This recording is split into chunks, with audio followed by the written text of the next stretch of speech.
Hello everyone, my name is 𝓫𝓬𝓬𝓲𝓪 and welcome back to my channel, or two if you are new. And today we are doing my top 10 books of 2020. If I got one thing right, it was you and me. So this list took me so long to formulate. I ended up going through my Goodreads read list and I wrote down every book that I consider a favorite. I ended up with 20 and I thought that would be a pretty cool idea, top 20 of 2020, but I figured nobody would sit around and watch that long video of me gushing over books, so I narrowed it down to 10. So this list consists of lots of romance, of course, and a few thrillers, one like weird one, a few like contemporary lit fic-y books. I don't even know what you would categorize them as. Let me know down below when I get to those books. But as you guys guessed, this list is mostly romance, so it was so much fun to look through everything and try to find which ones were my favorites. These books aren't ranked from my least favorite to my favorite. I could never do that to myself. It would be so hard to try to like figure out which one I liked better. These are all 5 stars though, and I love them all equally in my mind. None of these are like an all-time fave.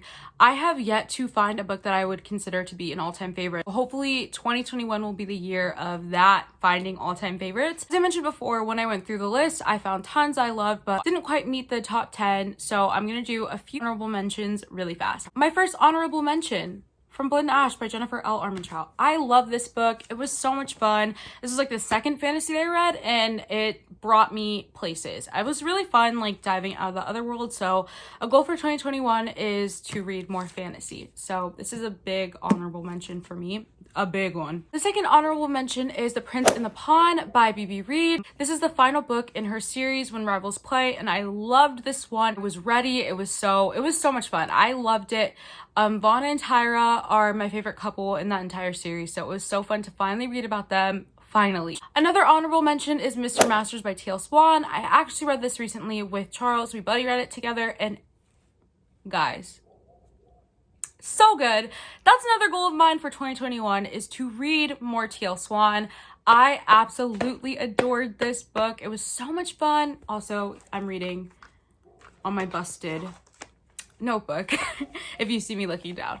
I had so much fun reading it. It took me out of this world. I loved it. I'm not going to go into descriptions because these are honorable mentions, but yes, Mr. Masters by T.L. Swan. Then we have Sicko by Amo Jones. I love Amo Jones. You guys know she's one of my favorite authors. Her sick and twisted brain. I love it. I am there for it. And then we have The Villain by L.J. Shen, which is one that I just actually read. I received an ARC for it and I absolutely adored it. It was so good. So yeah, now that we got all those honorable mentions out of the way, I think it's time to dive into my actual top 10 of 2020. So number 1, we have Dear Ava by Elsa Madden Mills. I'm pretty sure I read this one in like March and I absolutely adored it. I mentioned it in my mid-year freakout tag and said it was probably going to be a favorite of 2020, and I was right. It was. I loved this. I stayed up all night reading it. Had school the next morning, didn't care. Like so many of these, I just don't care about school, clearly. And I just was so obsessed with it. It made me cry. I cried my eyes out. So let me tell you guys what it's about really fast. So Dear Ava is about this girl named Ava, and Ava moved to this school when I'm pretty sure she's a sophomore, and it takes place when she's a senior. So Ava always wanted to fit in. She went to all the parties. She was on the cheerleading team. She was actually pretty popular until one night at a party, something goes down. Definitely check out the trigger warnings for this book if you were triggered for anything. So after that thing at the party happens, honestly, this isn't a spoiler. She gets raped. She gets sexually assaulted. I can't remember if she was raped or sexually assaulted. It was one of them. It was sexual and it was disturbing. It doesn't go into detail or anything like that, but you really truly feel for Ava. She doesn't remember who did it. She doesn't remember really what happened that night, but she goes and takes a break from school and comes back, and she comes back because she absolutely needs to help her brother get into the school as well, because her brother has autism, I'm pretty sure, and so the program at his other school isn't the best for autistic students, so she really wants her brother to join her at her school. She has to come back to school, getting notes in her locker, like talking to her, saying like really just becoming her friend. And as she's getting notes in her locker, she's also becoming friends with one of the popular boys. It was super fun, super mysterious. You have this like big mystery in the back of your mind of who did this. You really don't know, and I loved it so much. Next book is Credence by Penelope Douglas. I read this in January and I kind of forgot about it. It feels like I read it years ago, but I was obsessed with this book when I read it. It truly was so amazing. I loved it, and it makes me so sad when I see like people reading it and not liking it. I get it, this book definitely isn't for everyone, but it definitely is for me. And I'm not one who really likes like reverse harem, but this one did it for me for some reason. So Credence is about this girl named, I forgot her name. It's gonna come to me. It's like a boy name. I don't know. It's about this girl, and she has never lived a happy life. Her parents, don't worry, this is a spoiler, actually killed themselves together, and she was left to pick up the pieces. Her parents never really cared about her. They were really just wrapped up and consumed by their own relationship. So when her parents died, she had to go live with someone. She's 17, turning 18 in a few months, and she needed to live with a guardian, otherwise she would be put into the system. So she gets a letter from like a step uncle saying like, hey, I'm so sorry about your parents. I have 2 sons. Come live with us. Like, come live with us. And she's like, well, what else do I have to live for? I'm gonna go live with them in the mountains in bum F nowhere in Colorado. So while she's there, she kind of is having a relationship with all 3 of them. It's so good. I don't know. I loved it. It made me feel all the feels. It was so angsty. It was a lot, and it was amazing. I loved every moment of it. The next book that meets my top 10 is the Silver Swan series by Amo Jones. And actually the name of the series is The Elite Kings Club. Guys, when I tell you I read each of the books, I have them up there. When I tell you I read each of the books one day after the other, all in one sitting, I was hooked. I was hooked. This series was so amazing. I love it. I really want to do a reread soon. It's just filled with drama and angst and so much. I just loved it. So it's about this girl named Madison, and Madison is this rich girl, and her mother recently killed herself. Wow, we have a theme here. Lots of these are a little bit more on the darker side. So her mother kills herself, and she has to move to the Hamptons with her dad and live with her new stepmom and stepbrother. So she's starting in a new school, living in a new town, and right away she notices things aren't as they seem. Some weird things are going on behind the scenes, and a group of 10 guys is now up her ass. Really like a secret society, fun, crazy, drama-filled book, and I loved it. The world in this is so like such a mind F, but don't worry, I think it's pretty easy to understand. The other one is coming out super soon, which I'm super excited for. The first 3 books are about Madison and Bishop, and then I don't want to tell you guys who the next books are about because that would be a spoiler, but I loved it. It was so amazing. I love this series. This series is so bingeable, guys. Like, I did not leave my room for a week when I started to read this. The next book is Stolen Soulmate by Mary Catherine Gebhardt. I recently talked about this in the romance books I love but never talk about video. I absolutely love this series. Again, was read in one sitting, didn't care about school. I wanted to read this book, and it truly, how many times am I going to say truly? Take a shot every time I say truly. It's about this girl named Story and this guy named Grayson. Grayson is a servant. She lives in this like manor called the Crown Manor, and she just has lived there her whole life. She's attended the school, and that's all she knows. So one day, Grayson Crown, like the heir to the crown stuff, he actually pulls Story into a closet thinking that she's someone else, and they begin to kiss. He doesn't stop it, and so he finally turns on the light and sees that it's not the person that he was expecting, and that leads for him to start hating her. But also at the same time, he has like some kind of fascination with her, some kind of obsession. He wants to get to know her. They really form like a deep connection, but they have things on both sides that are pulling them apart. It's really like a Romeo and Juliet situation, in my opinion. It was just so good. I loved it. There's actually like 3 books in the series. The next book that makes this list is The Vanishing Half by Britt Bennett. I love this book. I read this over the summer for the Patronage Book Club. I tabbed a few things. I really enjoyed this book. I really did. I didn't think I would, just because, hello, romance reader, but I really enjoyed it. I thought it was so insightful. Drama and the tea in this, but also it's like sad drama and sad tea, so you know, it really did keep me on my toes. It kept me hooked. It's basically about these 2 girls. It takes place from like the 50s to the 90s. These 2 twin sisters who are so light that they could be white passing. They're black, but they are very light that they could be white passing. And so they grow up in this really small, ignorant black town where a bunch of people who are light skinned live. And so they kind of look down upon darker black people, and it's just really colorist, really gross, and they both are like, hey, I want to leave this town. So they do. As they're growing up, they kind of split ways. So we have Stella, and Stella, the twin sister who marries a white guy and is white passing, and they have a daughter.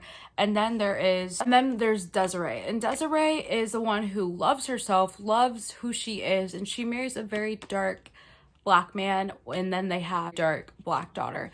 And so it's really cool because the daughters are the same age and their lives start to intertwine. I thought it was so interesting seeing how their lives turned out completely different when they decided to split ways and lie about their lives, and they go through so much, and I thought it was so amazing. Definitely a tearjerker for me anyways. I really enjoyed it though. Next book that makes this list is Ecstasy by K.V. Rose.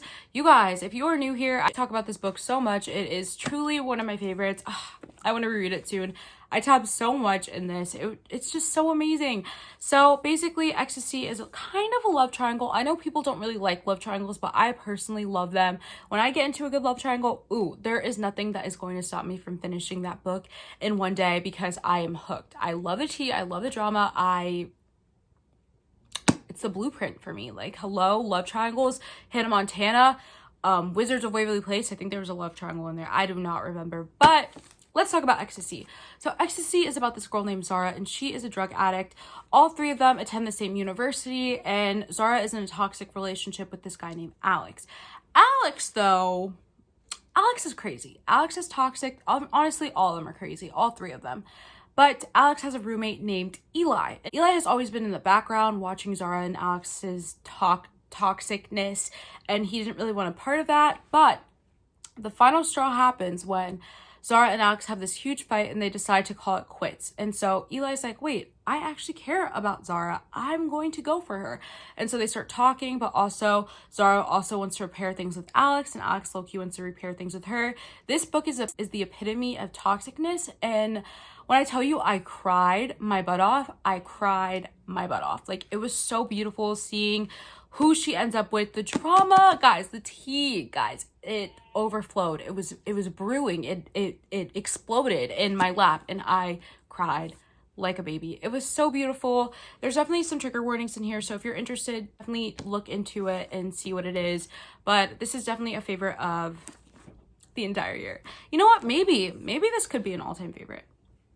Maybe. It makes me sad because I've asked my friends to read it and they read it and they give it 3 stars. So maybe my taste is bad, but I do feel validated in my taste because somebody left a comment saying, hey, I read Ecstasy. I bought the copy. It was from you, your recommendation. And I was like, stop. I legit cried. So read it for yourself if you're interested. I don't know. Some people love it. Other people hate it. It's just a lot. It's just a lot. Next, we have Verity by Colleen Hoover. I read this recently for my Colleen Hoover reading vlog, and I adored this book. Romantic suspense is my jam. If you guys have any romantic suspense novels for me to check out, please leave them down below. I will be up in that. Verity is about this writer named Lowen. Lowen is having writer's block. She's also having other things interfering in her life, which is making it hard for her to sit down and write a book. But her manager contacts her and is like, hey, I have a job for you if you're interested. And she's like, what is it? I'll take it. And so the job is to finish a series off for a very popular author named Verity. And Verity is in a coma. She can't move her body. She is still. And she is still. What is wrong with me? She can't write, basically, is what I'm saying. Or move or eat on her own. And so Lowen has to move into Verity's house with Verity's husband and Verity's kid. As this is happening and she's trying to finish the story for Verity, as she's trying to finish the series for Verity, she comes across Verity's autobiography, where Verity is not who she seems. There's so much wild stuff in there, and Lowen cannot believe her eyes. And as all of that is going on, Lowen and Jeremy are cultivating a relationship and becoming closer.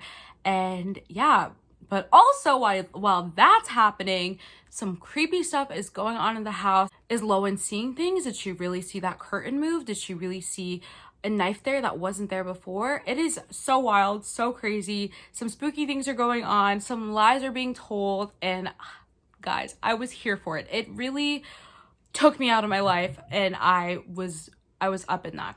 The next book that I have, You Deserve Each Other by Sarah Hoggle. This is another polarizing book, but I really enjoyed it. There is miscommunication, and if you don't like that, I wouldn't recommend this book. But if you don't mind it like me, I truly don't mind it. So basically, You Deserve Each Other is about Nicholas and Naomi, and they are engaged and they've been dating for a little while, but the relationship isn't as fun and good and fresh as it used to be. So Naomi wants to call off the wedding. She doesn't tell Nicholas because she feels like her brother will make Naomi pay for all the expenses of the wedding that was already bought. Naomi gets this idea in her head that Nicholas wants to call off the wedding too, but he doesn't want to say anything. So Naomi goes on this big adventure trying to make Nicholas break first, playing tricks on each other, but also while all this is happening, they're finding love for each other again, and they're cultivating their relationship again and just making it how it used to be. And to see them like start off in a really bad relationship, it's not that it was toxic or anything crazy, it was just kind of loveless, very stagnant. To see that progress into them loving each other again was truly amazing. I loved it. The only thing I hate are these pages. Why do they look like this? I bought it like this and I was disturbed, but I really enjoyed this book, and it is one of my favorite contemporaries ever. Next book on my list is Bunny by Mona Awad. I've talked about it a few times on my channel, not enough though. This book is so amazing. It is a like dark academia. I wouldn't even call this a thriller. Like, what is this classified as? I don't know. Contemporary, I don't know. It's just a really weird mind F of a book, and I was here for it. I enjoyed the entire thing.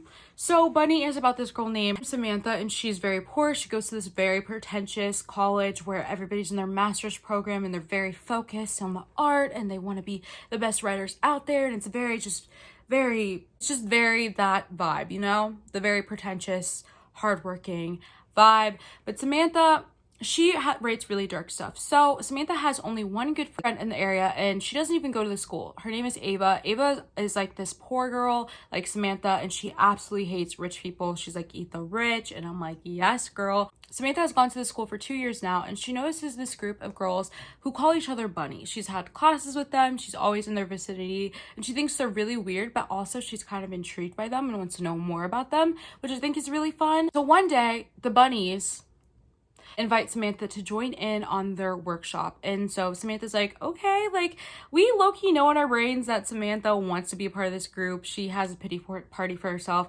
I truly think that Samantha is a 4. If you've read this, let me know what you think her Enneagram is. I'm really into Enneagrams right now, if you guys couldn't tell, but I think she's a 4. She kind of has this pity for herself.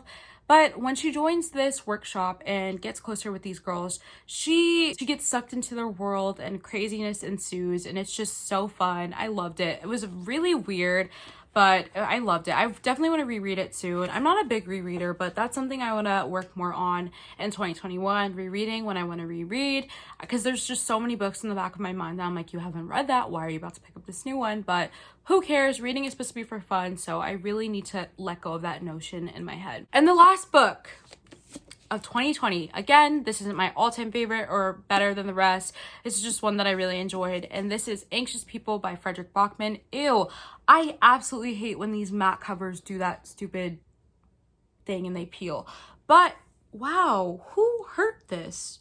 I swear, I give my mom the book, it sits on her night table, yet it looks like this.